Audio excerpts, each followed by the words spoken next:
Hi everyone, and welcome to my EdTech summary of personal learning video. So this is my summary of learning for my Educational Technology in the Classroom 300 course. And kind of how I used to think about my digital citizenship is I used to be somewhat scared of the internet. So I was kind of told growing up to never talk to strangers online, to keep all of my personal information private, and to just be wary out there. And after that, I kind of locked up all of my profiles. I thought that I shouldn't be able to find anything if I Googled myself. And my EdTech course has caused me to ask myself if this is a realistic model for our digital age.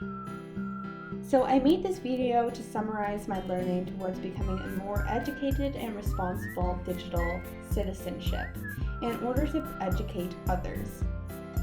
So I tried this new video scribe for the very first time.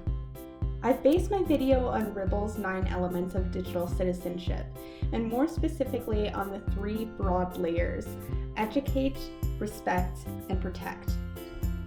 So the first one is respect, and that deals with digital etiquette, digital access, and digital law. And this is kind of when I learned how to display myself online. So instead of seeing my digital footprint as a separate life, I started to see it as an extension of my life. This is when I started learning how to meaningfully participate online instead of trying to hide.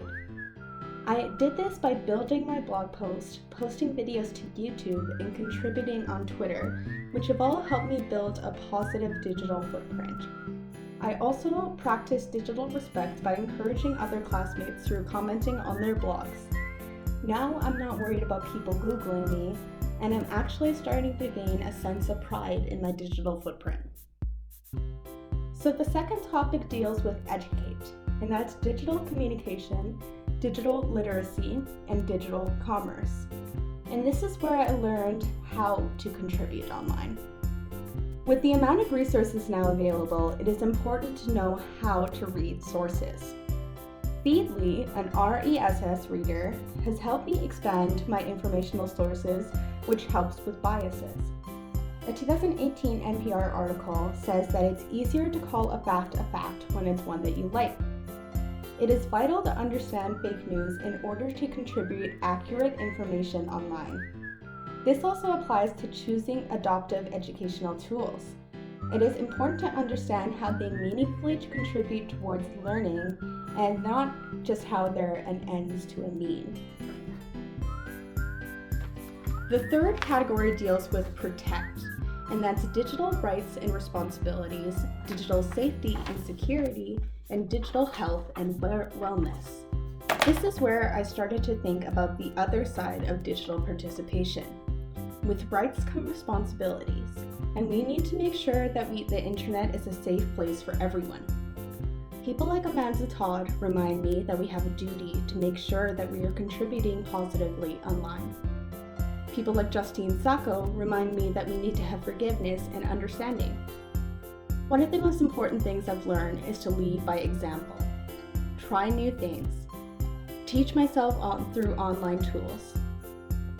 Not being afraid to make mistakes. Contributing positively. Encouraging others. And practicing kindness. In conclusion, students need digital citizenship education now more than ever. To quote the Saskatchewan Citizenship Education in Saskatchewan Schools, students are now using the internet, so it is the responsibility of schools to ensure that they are doing so safely. This starts by first making sure that we as educators are knowledgeable and informed. Teaching about digital education is not about the tools, but it is also about the tools. Making sure that we are teaching students the know-how on how to navigate these online spaces in meaningful ways.